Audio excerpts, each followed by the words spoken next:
Welcome.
Welcome to yet another beautiful show, a beautiful day here at Humanist TV Africa, a beautiful time we are going to have. And of course, this is Katom Kasa, Ugandan. And in the studios to do the production is Dennis Bongole, who ensures that everything goes on well and you are able to see us on air. I should also remind you that this is a virtual TV, but also a physical TV. We have studios in several countries, but also we are virtually present. I want to encourage you to subscribe to our YouTube channel, but also our Facebook page, which is Humanist TV Africa. We have stations. We have studios, 4 studios in Uganda, 2 studios in Nigeria, 2 studios in Kenya, 1 studio in Zambia, 1 studio in Zimbabwe. And of course, we are opening up more studios in other countries. Now, I want to encourage you to join us by volunteering with us. You may decide to volunteer with us, join us, do some work with us, manage a studio, do interviews, feature in our programs. Write to us at Humanist TV Africa at proton.me. The email is humanisttvafrica@proton.me. Write to us and say, hey, I want to be part of you. I want to be a volunteer. Remember, we are an NGO, NPO, registered as an NGO. Now, we don't work for profit. We don't work for money. We basically do charity work. Having said that, I want to welcome you to yet another beautiful edition of Humanist Interviews, where we get humanists that have done things that matter in the world of humanism, humanists of influence, humanists that have done things that are tangible, that actually have made humanism proud. Now, today is my comrade brother, Larry Mukwemba Tepa. I think I've got your name right. And he's going to be sharing with us his journey, but also his dreams going forward. Larry, you're welcome. Larry, can you hear me? Larry, can you hear me? Dennis, can Larry hear me? Larry, it seems you cannot hear me. I think the connection, and I can see you very well. Your audio is off. Larry, can you hear me? If you cannot hear me, we are going to have to put you again back into the studios. Larry, Dennis cannot hear me.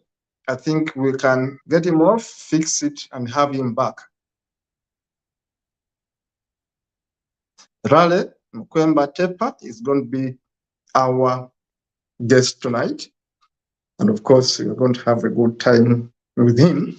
Some of you know him, and many of you are going to know him today, that he has done quite a number of good things. Now, let me talk about Humanist TV Africa as we fix the audio challenges with our guest.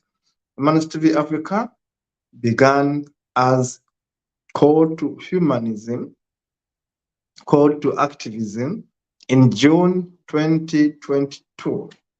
And we began with my foreign comrade soldier, Sister Linda TV. And of course, Dennis Bongole joined us, and of course was our first producer. I've been working with him since then, and of course we are joined by none other than Mr. Paul Iwan, who joined the team and has been supporting us.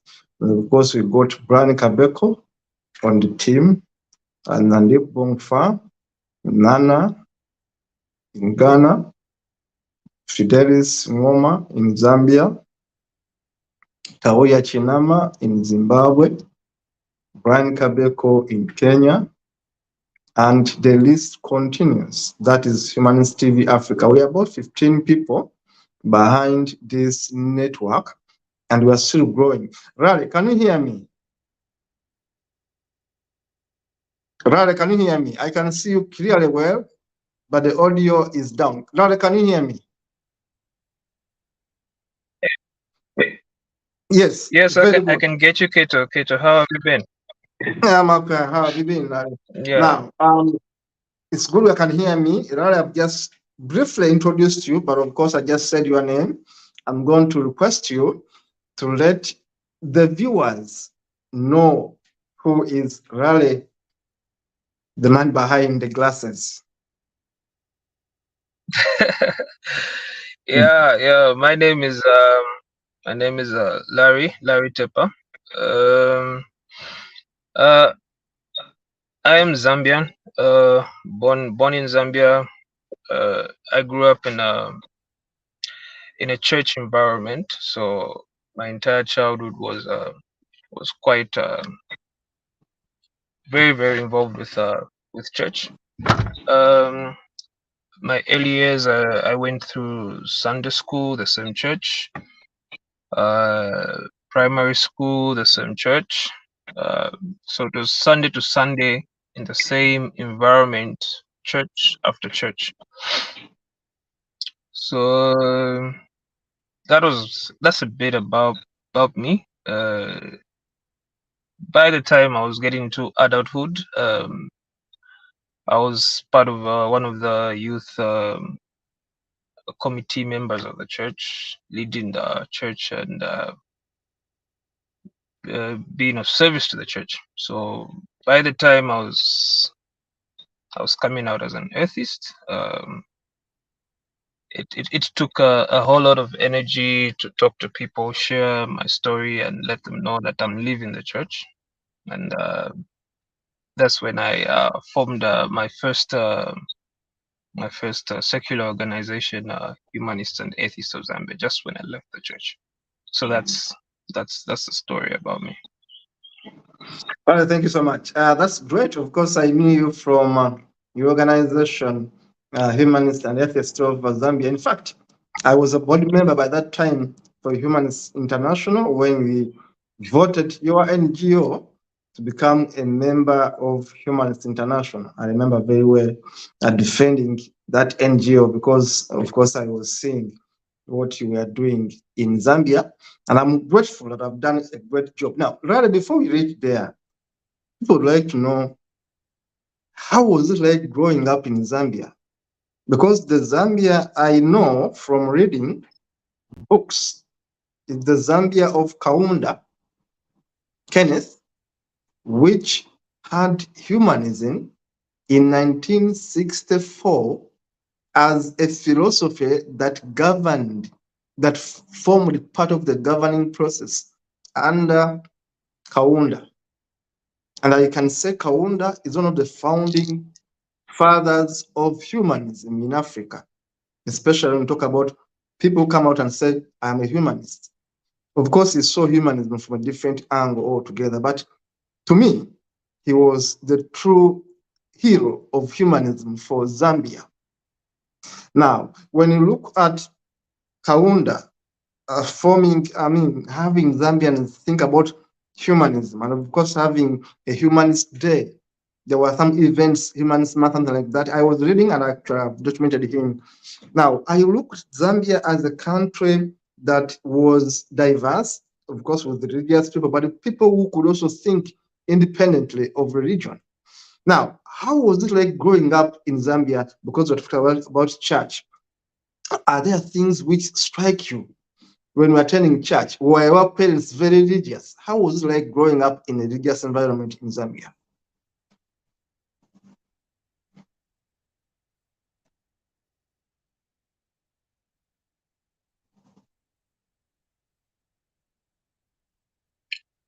Yeah, the first thing is it's quite surprising when you talk about Zambia because we as a country, yeah, we were a humanist country, and as a humanist country, a lot of people would think it's very similar to secular humanism, but I think they were philosophically different at some points. Kaunda was a Christian, and so he believed in humanism as a principle, but he applied it to his Christianity, and he wanted to change the country in a certain way that many people are humanists. They appreciate the humanist values, but they also appreciate Christianity.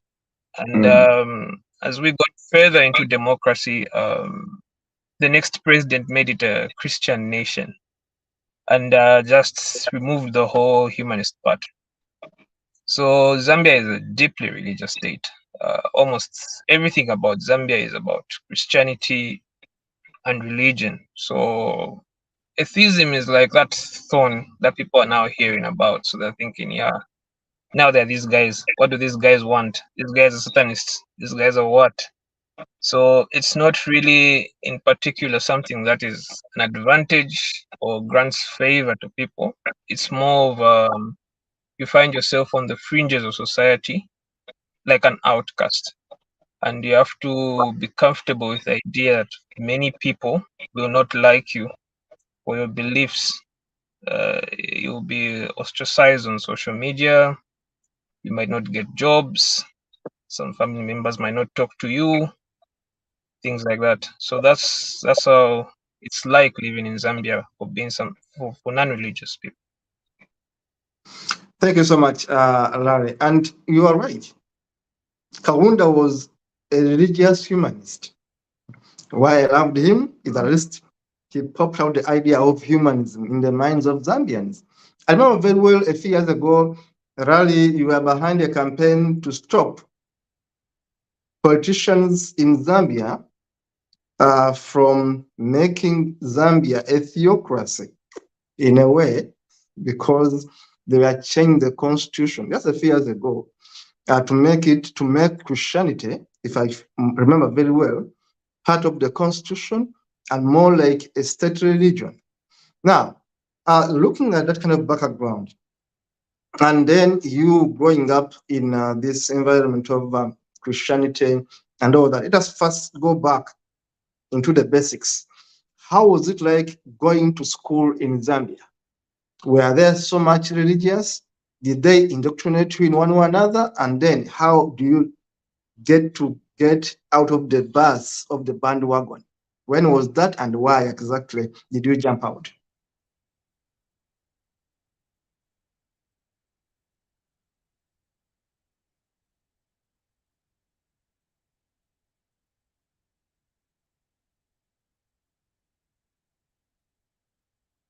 Yeah. Yeah, with Zambia, everything is like I said, everything is quite religious. So educational system has extremely religious elements to it. So that means school starts with prayer sessions, and things like that. So there are a lot of religious rituals that people have to participate in when they're in school, and it's just the norm. It's the status quo. It's how people here live. So this is how everybody behaves. So you wouldn't immediately think to yourself, "Oh yeah, I'm going to decide to be an atheist," and it's to be something irregular, something out of the status quo. For me, the aha moment happened within the church setup. Um, I'm in the church, and somebody's saying, you see, if I give you a cup of water and I ask you to drink it, I invite you to my house and I ask you to drink, and here's a cup of water. you're obviously going to take it because it's just a cup of water. There's nothing harmful about it. But if I take a drop from a toilet bowl and put it into the cup of water and I give it to you, and you've seen me do that, you're going to say, "No, I don't think I'm going to take that glass of water." So truth works like that, and for me, that's what happened for me. You look at the Bible, it just takes one little drop, and the whole thing looks a little bit confusing, and you say, "No, this isn't it." And now you begin your journey. Zambia being a theocracy was there was a bill being passed. I don't know why they decided to do that, but the past government decided we're going to pass a bill and we're going to change Zambia from a Christian nation to a Christian state. This is more like what most Muslim countries have done. I think it would have made our lives very, very difficult. I do not know how it would have been for most of us, but that means they would use the Bible to prosecute people. And Zambians, non-religious Zambians have been safe, but that would have made them immediately unsafe. I was aware of a few friends from outside the country that were in the country at the time, and they decided to leave. They said, "I don't think we are safe in this country because if this passes, and we are already publicly atheists, we're going to be persecuted, be labeled as the sponsors for these guys." And so they left the country temporarily until the elections were over. But yeah, so going back to the story, it's about that moment when you realize that the status quo in Zambia is religious, and you now think it is wrong, and you're now looking for a community, and that was my journey. You see, I was now looking for my community, looking for people that just think like me, that behave like I do, that see the world like I do. And that's the time I was starting my organization, and that's the time you're getting to hear about humanists and atheists of Zambia. Yes, Raleigh, thank you so much. Raleigh, taking you back to your education career, what did you study at university? Because sometimes what we study generally influence who we become later in life. I wonder what you did at university that actually changed your perception about life and about religion, of course, coming from a highly religious country. Remember, as I've said, Kenneth Kaunda, the founding president of Zambia, was a religious humanist. But the good thing is that he put humanism as part of the philosophy that would govern Zambia. So, and he dared to do so in 1964 as the president of Zambia, the founding father of Zambia. So one would think that Zambia had a good foundation in humanism as a philosophy, and the leaders that followed would go into the footsteps of Kaunda. But surprisingly, they didn't. Leaders that followed Kaunda took a different path and went ahead to make Zambia a theocracy. Zambia is one of the countries in sub-Saharan Africa that we call a religious state, a state with an official religion. It's not in my country, Uganda. It's not in Kenya. It's not even in Sudan. It's not in Rwanda, but it's in Zambia, where you find that people are being told Christianity is a state religion.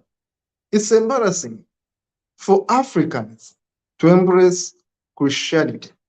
I'll speak it again.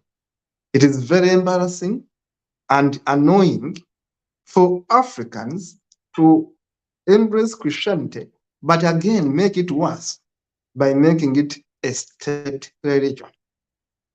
Because Christianity is a corrupted version of everything gone wrong in ideologies. Now, my brother Raleigh is back.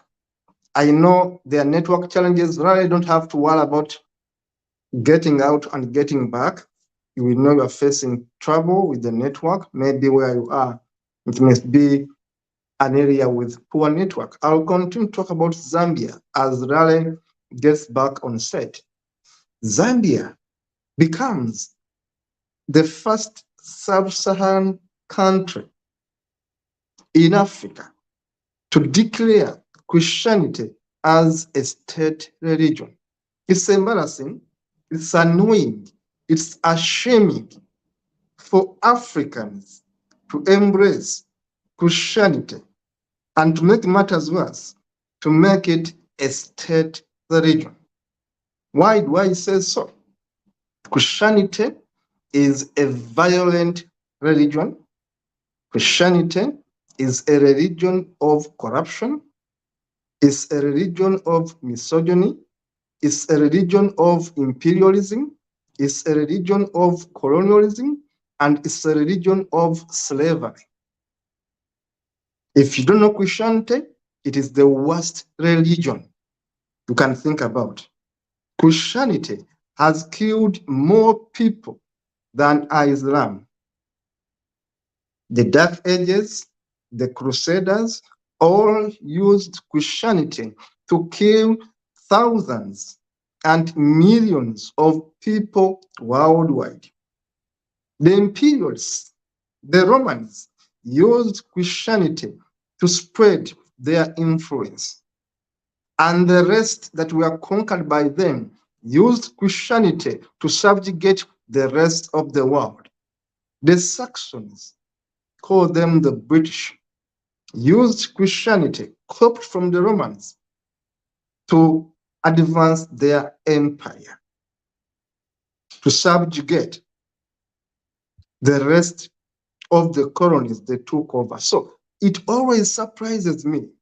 And the reason why I brought Raleigh here today, why? Because Raleigh has been for secularism in Zambia, and he has risked it all. Because remember, in a country where Christianity is a state religion, you are likely to miss out on so many things. So that's why Raleigh is here, because he has been at the forefront of Zambian secularism. If you tell me about Zambia, I will tell you about Raleigh. Raleigh, good thing you are back. Don't worry about the network. We know it's going to be disturbing you. You can actually give you more time. Let us go back to where you stopped.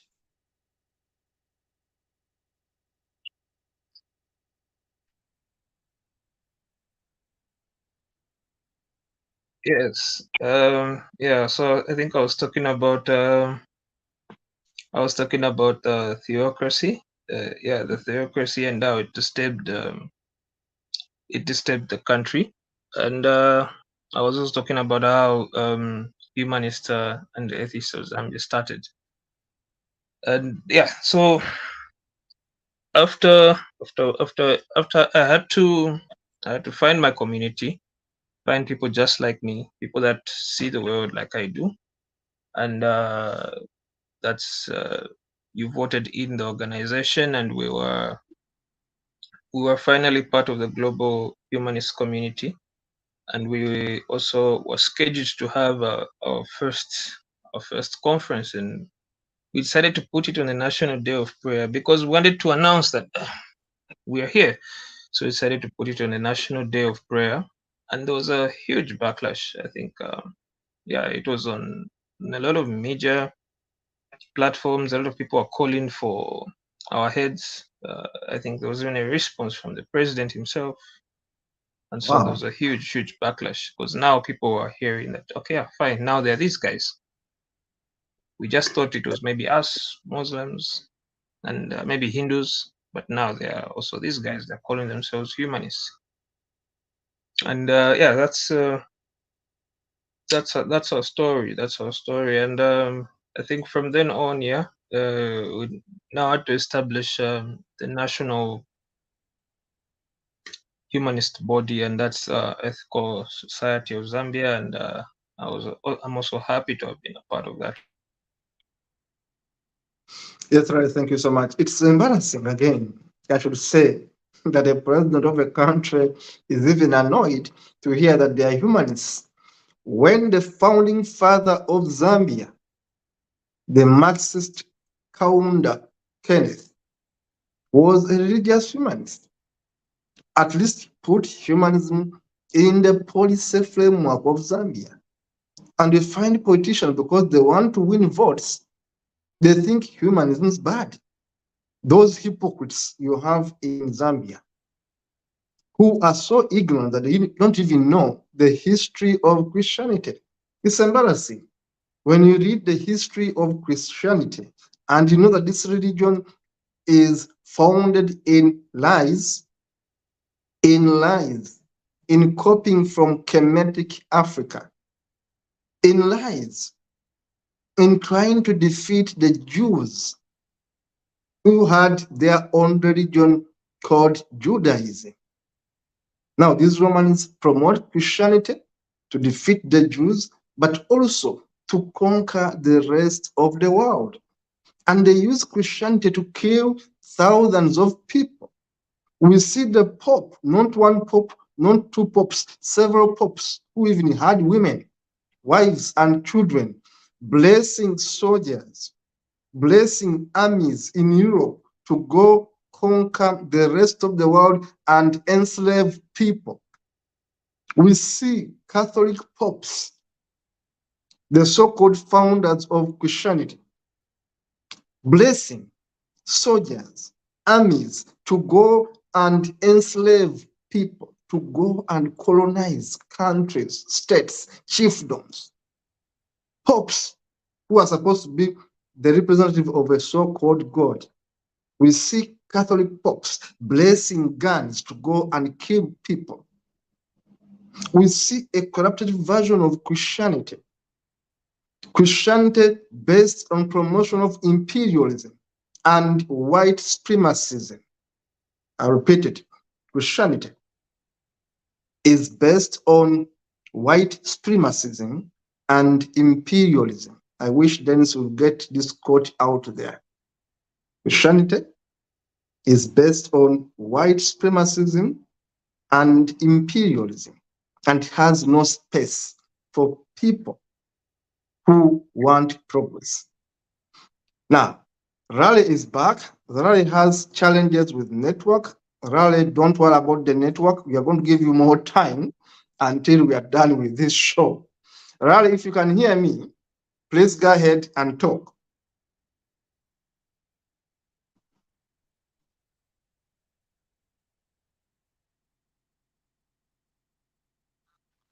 Yeah. Uh, yeah. Unfortunately, I do not know what's happening to my network. It's usually okay, but today, yeah, I have to move around a bit. No worry. I Continue, think it's the Raleigh. heavy rains. Oh, yeah, the rain is there. Yeah. Yeah. So, mm, yeah. So we ended up starting the national body Be under tree, of Raleigh. I humanists. should advise you. Be under tree. Trees can give you network in Africa. I'm an African, I know. This is where I'm good. Yeah, I'm an African, I know. Be under tree. There's network there.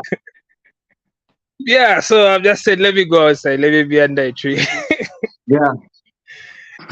Yeah, so the the national body of humanism. So now we have at least a humanist body that's has got chapter organizations everywhere else in Zambia. At least even in the most remote areas, there is representation. People can find small local organizations that they can join. They can go find school clubs that they can be a part of. And I'm thinking that's we're making bit by bit. There's progress. Things are changing.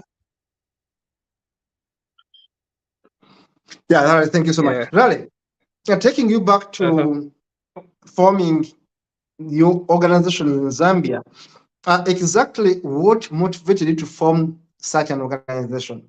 Because it's very hard for someone to have the guts to form it. Yeah, so for me, I think I already had experience working in the non-profit environment, being part of the church, because the church is also a non-profit.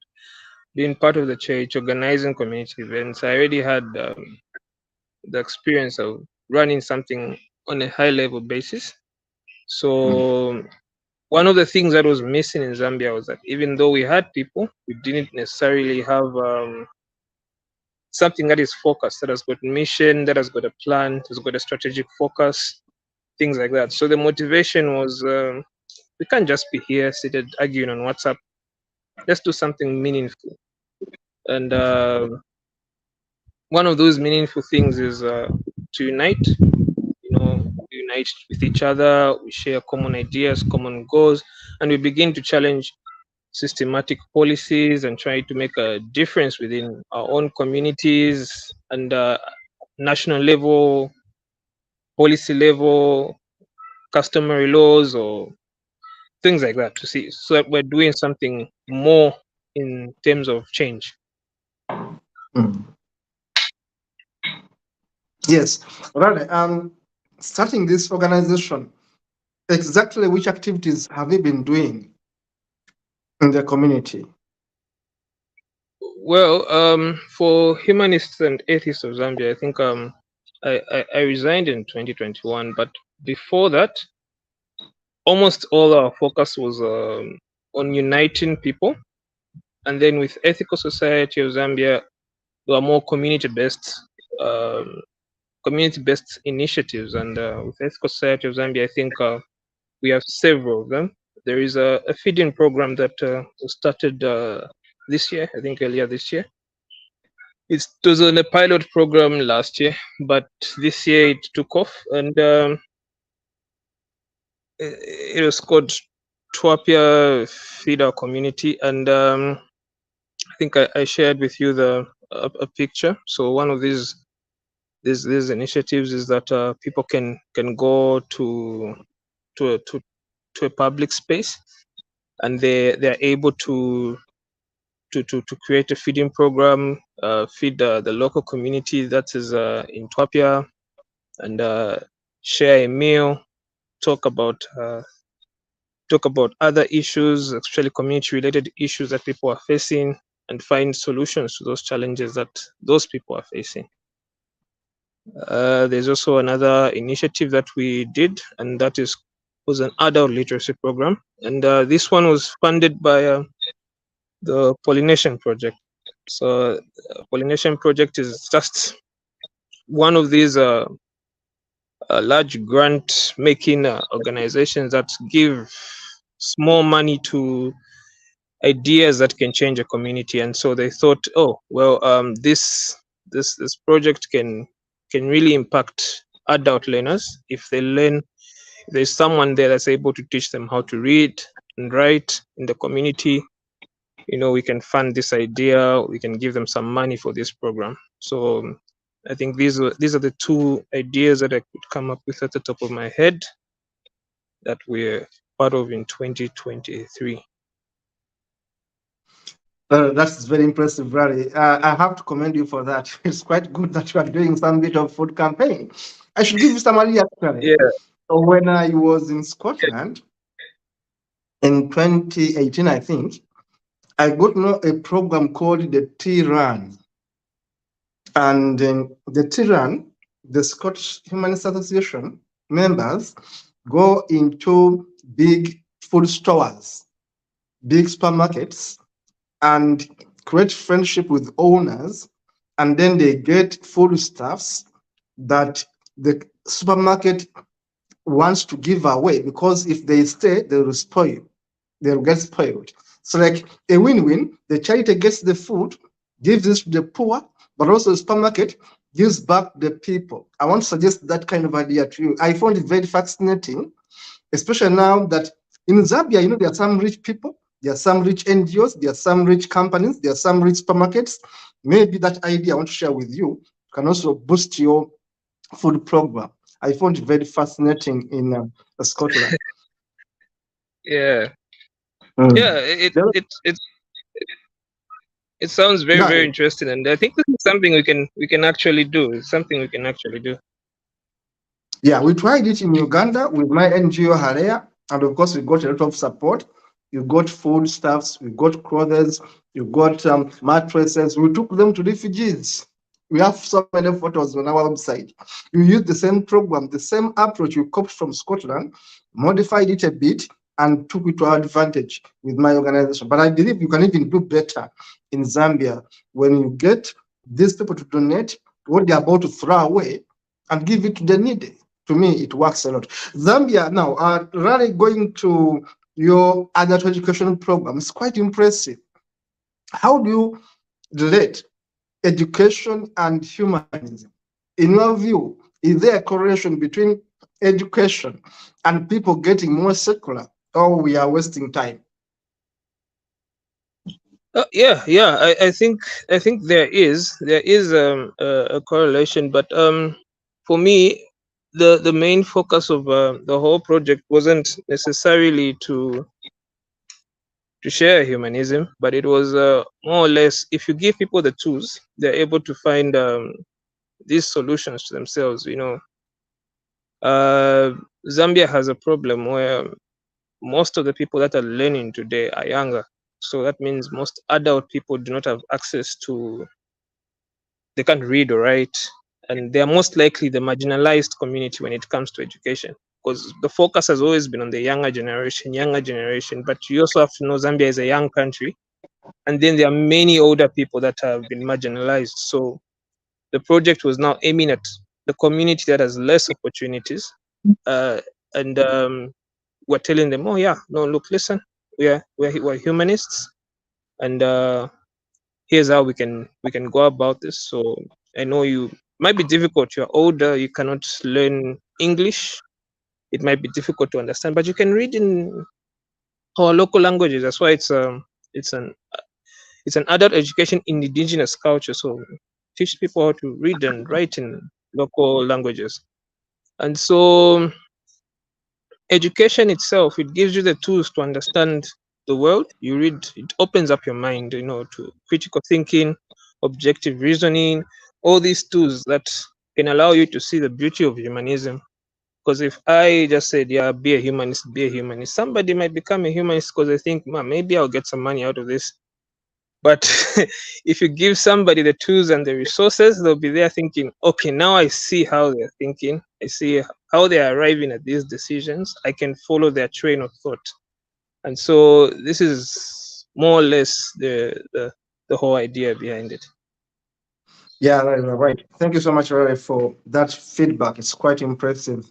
And I agree with you. But really, I have a challenge with the education system we have in Uganda. And of course, in Africa, I've been talking Mm. about it. I think we are missing something here. Because look, we have professors of chemistry, professors of physics, professors of biology, who are hopelessly, notoriously, stupidly religious. I think our kind of our system of education must be modified. Because, for example, when did you study evolution in your schools? Because I believe somehow science makes you to change your thinking about religion. Think about education and tell me Yeah, something more about Zambia.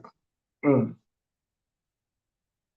yeah. I think in Zambia, when I did first time I ever did science in high school, they told me, yeah, we're going to teach you about evolution, but these things are lies.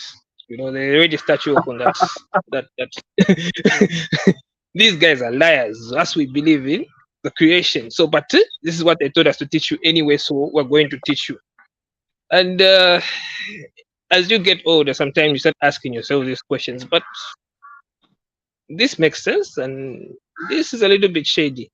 So I understand. I think we have the same problem in Zambia where we have scientists, many scientists, and these scientists don't take the skills they learn or the knowledge they learn in the university into practice. So they are not really going to tell you, oh no, I understand. They understand evolution as a theory. They can explain the phenomena fairly well, but they don't believe in it. It's just for maybe the mark that they get in class, so to get the credit that they need to get the paper they want. So for me, it's all about seeing like objective reasoning. Yeah. So evolution, these are facts of science. These things are true not because we want them to be true, but because we can also observe them in nature. We have cabbage. I don't know how many other. Cabbage is a product of artificial evolution. So we make cabbage cells, force the evolution, and we produce the product that we want. So we are already able to use evolution to make useful tools for ourselves, to useful food and things like that. Yeah, you are right, Rari. You are right, Rari. I think the kind of education we get, you are right. People pass to get the marks. Someone is a biologist, is a chemist, is an engineer, but believe in miracles. It is very strange, I tell you. That's why I think that our education system is a lie. Now, Rari, getting from your own experience in Zambia, what do you think should be done by humanists, by secular people, to promote secular values, to promote critical thinking education in Zambia? What should be done, and how can we help? Yeah. So for critical thinking, I think these are. I've always thought that maybe these are things like just like any other skill. These are things that you start small. Uh, Mm. you start small. You first give people the resources to be able to think critically. That means you have to be able to allow people to figure out what is indoctrination, what is uh, you know thought processes that occur from groupthink, bandwagonism, things like that. So people have to be able to say, okay, yeah, this is not something that I came up with myself.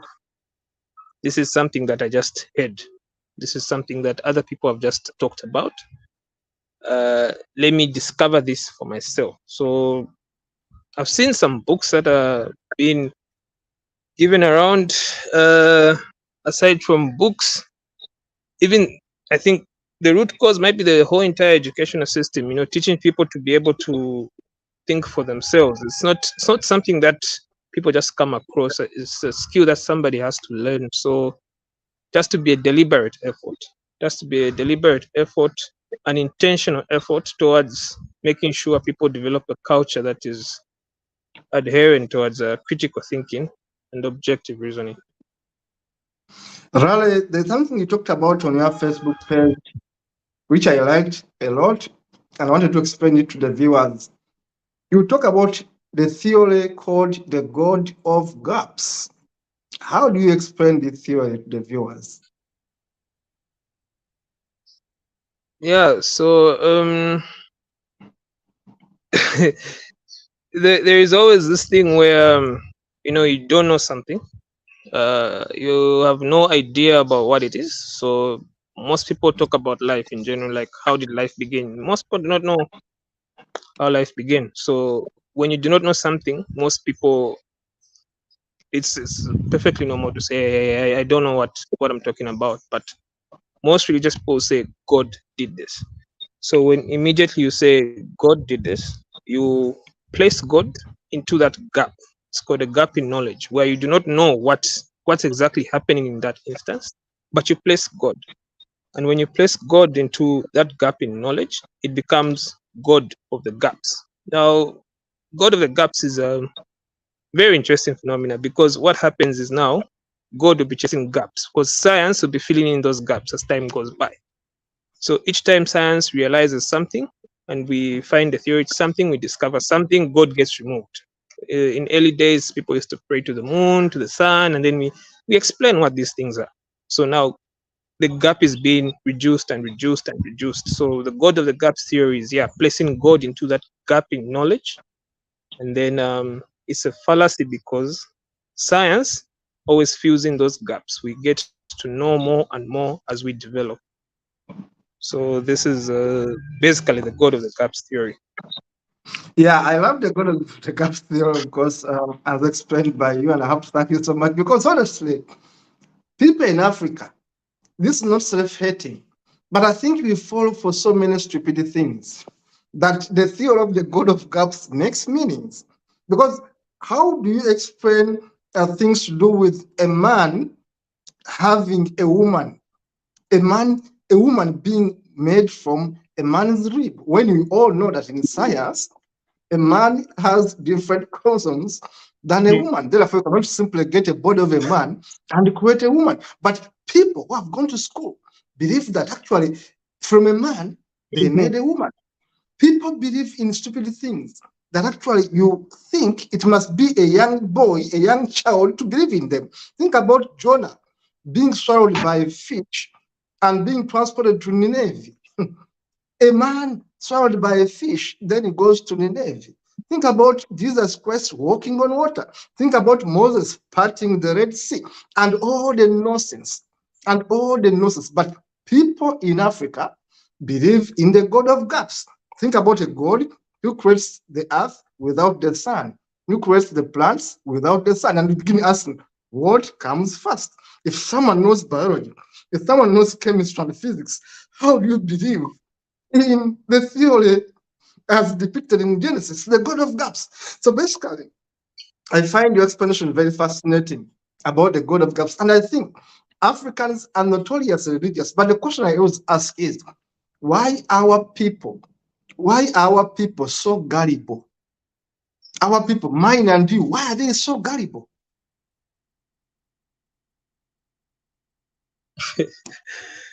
That's the question of the ages, yeah.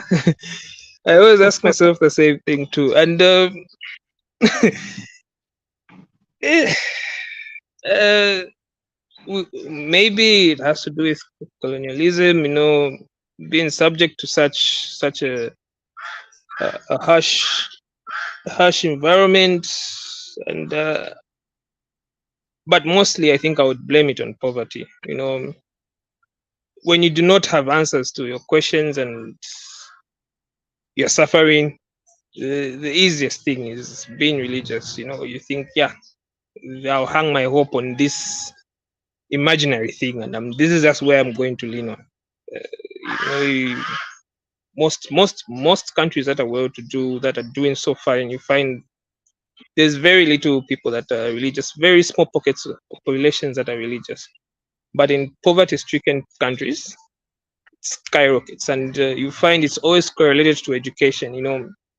Poverty-stricken countries have got poor education, and they're very religious. So these two things, I think these are the two things that I look at. I think when you look at maybe what helps people become more gullible, it's probably these two things. Exactly true. I agree with you 100%, Rary. I agree with you 100%. It's the poverty disturbing us in Africa because look, the rest of Europe is running away from religion. Churches are becoming casinos, bus parkers, schools, lodges. Why? They are running away because they are richer, they are empowered. Our people are simply poor. You are right. You are right, Rally. It's poverty. It's poverty. It's poverty promoting gullibility in Africa. But now, as humans going forward and with the organization, I want us to hear from you.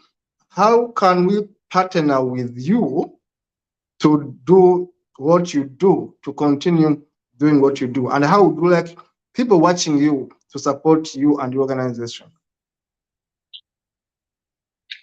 For me, and I think I might speak for most humanists in Zambia, we're a small group of people here. We're not that many.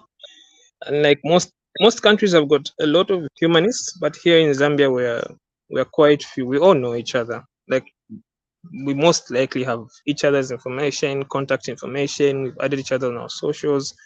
So what we need is we are much newer than most organizations or most communities. Uganda has had humanist communities since 2000 and maybe 4, 3. No, since I don't know. It's been a really long 1996. time. Since 1996. Yeah. So yeah, We and just then forgot us one. since 2018. So you can see, yeah, Yeah. you can see the difference. Mm.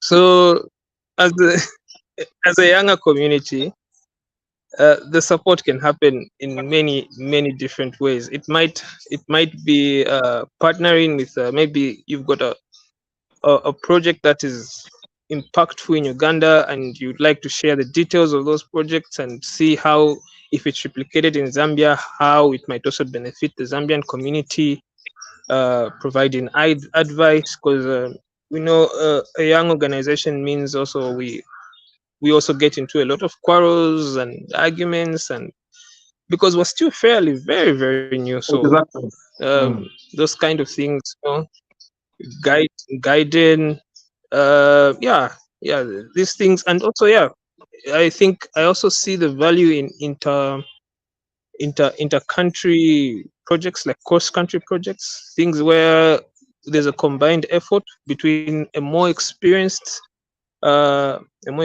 community versus a newer community. You work together on something so that we are able to see how others do it, so that we learn firsthand how to do things. Because we Zambia is, I think, the might be the only country in Africa that's a Christian nation. I don't know about other Exactly. countries, It's the only but country in most Africa that countries has a in certain Africa religion. also as religious as Zambia. So Mm. very similar climates and environments. I think most projects would, and most ideas would work in each country. Yeah. Yes. Yeah, right. So yeah, for me, so I think that would be the best. That would be the best way. That would be something that would generally help us. Larry, I will talk with you in box after the show and the laws to Yeah. follow about a few things I want to share with you going forward. But having said that, you have worked with Humanist International in a way. You have worked with Atheist Alliance International in a way. Are there lessons that you have picked working with these organizations that you can share with people, learning points that people can appreciate from you being exposed to international humanism?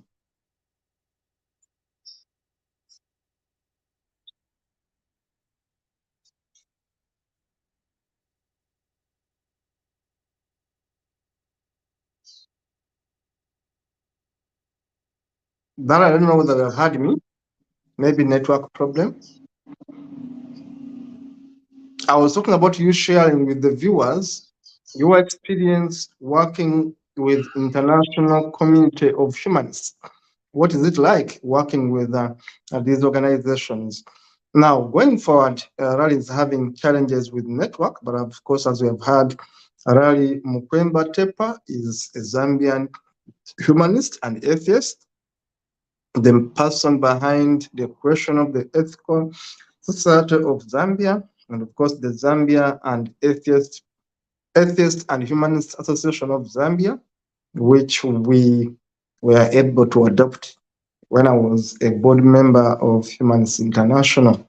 Of course, I know that Raleigh is doing a lot of good work in his country, and of course, HTV would like to partner with Raleigh and his organization to continue doing the good they do much more better.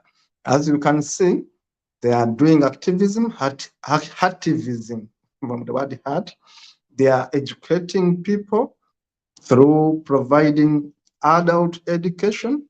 They are also doing a food campaign to support people in need of food. Of course, food security is a major challenge in Zambia, but of course, Raleigh and his team are doing lots of good work. Now, Raleigh is back online.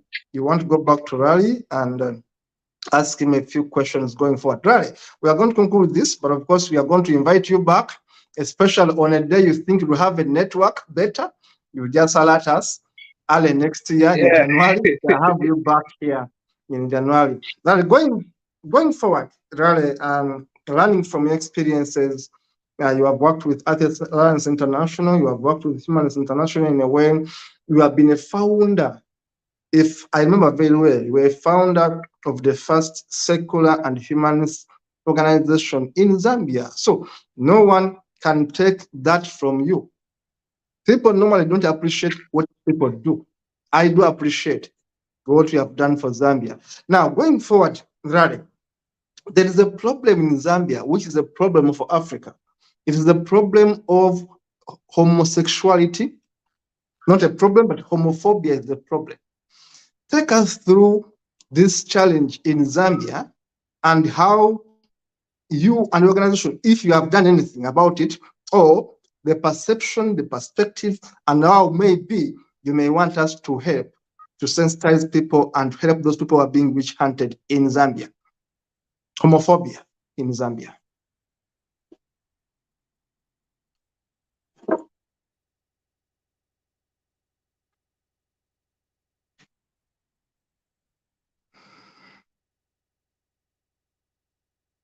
Right, did you hear me? I know the network is a bit bad for you today. I was talking about homophobia in Zambia. As I speak today, I have a group of 64 Ugandans trapped in Zambia as asylum seekers. I have a group of 64 Ugandans trapped in Zambia as asylum seekers, and they are running away from Uganda because of homophobia and because of the anti-homosexuality law.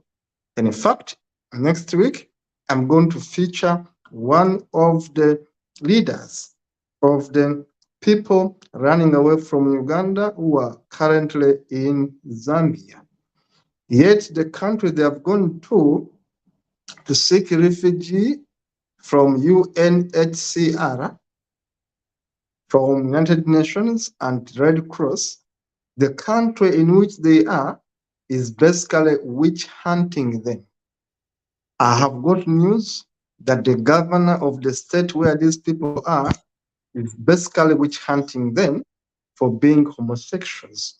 It's the reason I wanted to hear views from Raleigh about the challenge of homophobia in Zambia. Raleigh, if you can hear me, maybe you can share with us these challenges of homosexuality, homosexuals being treated like beasts in Zambia, and what we can do to help them.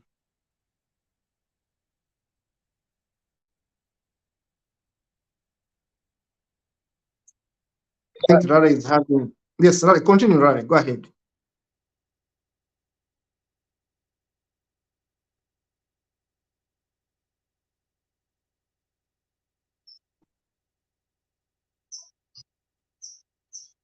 Yeah.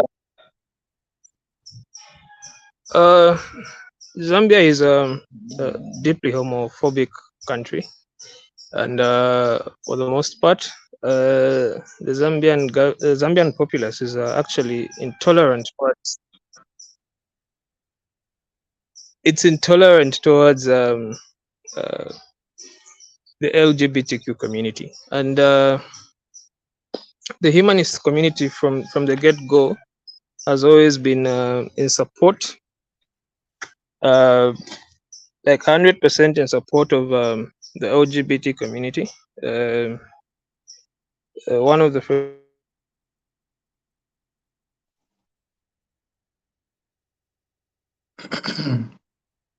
Yeah, we have challenges with network with Raleigh today.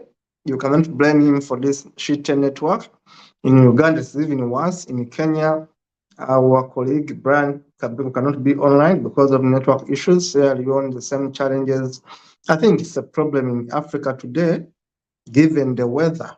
The weather basically affects our network badly, including actually in Europe. The weather is now affecting connectivity. So we cannot blame Raleigh for being on and off. He has tried his best to be online, but I'm going to make sure that we bring him back in January 2024 to share more about his views. And of course, we want to partner with him and his organization to see how HTV can work with them. So we are going to be working with Raleigh to do a few activities in Zambia. Raleigh, if you can hear me, please continue. Please just continue.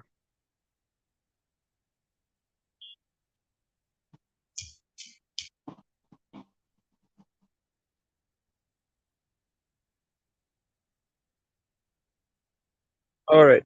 So one of the first things we try to do is create a community and specialized people that might be able to handle these stories, these incidents more carefully than I probably could, or how somebody else that without the experience can. And uh, recently myself and a friend of mine, we got involved with one of I think the person should be a well-known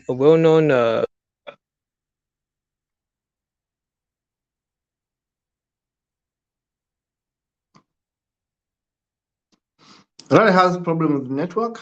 Dennis, I think if he gets back, we are going to request him to make a conclusion. We shall get him back in January. Hopefully, the network will be much better. But of course, Larry was telling us about the problem of homophobia in Zambia. It is worsening. I have my ears on ground in Zambia. As I told you, I have over 60 Ugandans in refugee camps in Zambia, and I'm in touch with them. Raleigh, if you can hear me, please continue. Go ahead. Yeah, so yeah, we have um uh, a well-known person that allowed us to find resources. There's other organizations with more specialized people that are able to look at these issues in particular and then focus on them on policy level, advocacy level, and things like that. Because it's quite serious, you know. It's so serious to a point that it's not just about the LGBT community, but also supporting the LGBT community is also a crime in and of itself. So we're talking about a multifaceted problem where you have the community that's disadvantaged, and anyone trying to support that community that is disadvantaged also gets hooked onto the law. So having multiple people working on this issue helps us push this issue towards a place where we can see a resolution at the end of the tunnel. We can see people saying, okay, yeah, at least humanists in this country are doing something. They are advocating for something. They're doing they're putting in some effort towards this. Thank you so much. Raleigh, you have had challenges with So network maybe today. we are working. I think Continue, Raleigh. Continue if you can hear me. Just continue. it was raining heavily, so I'm not sure if it's the rains. The network is really good. Yeah. Yes, yeah. So it was raining very heavy, so I'm sure maybe something has happened. So yeah, we decided to launch a project with one of a Southern African organization that deals with these issues, especially related to the LGBT community, and we see how it go from there. If it is successful, most likely next year you can see initiatives that are more geared towards supporting the LGBT community and uplifting their community. Thank you, Raleigh. Thank you, Raleigh. Raleigh, we want to partner with you on that project. Yeah. Going forward as a TV, but of course, as an NGO, we'll be partnering with you going forward. Now, Raleigh, I was saying when we are offline that as we speak I hope you're able today, to get me, Keto. That's the answer to the question. I got you clearly. I got you clearly, Raleigh. I was just saying that as I speak right now, there are over 60 Ugandans in Zambia trapped in refugee camps as asylum seekers. And the reason is that they are running away from Uganda because they are homosexuals. I'm in touch with their leaders and I've been talking with them and have been telling me how much they have been persecuted by the leadership in Zambia. Yet these people are under UN. These people are under Red Cross. Supposedly they should be supported, they should be protected. But politicians in Zambia have gone ahead to persecute Ugandans who were in Zambia running away from dictator Museveni's anti-homosexuality law. And when they have gone to Zambia, hoping that they are going to be helped to resettle to a better country, they are being persecuted. Really, let us have a conclusion now for today. Because of network, let us have a conclusion for today. Really, what is your parting shot for today's program, for today's appearance? We are going to have you back in January. Give us your parting shot, your conclusion for today.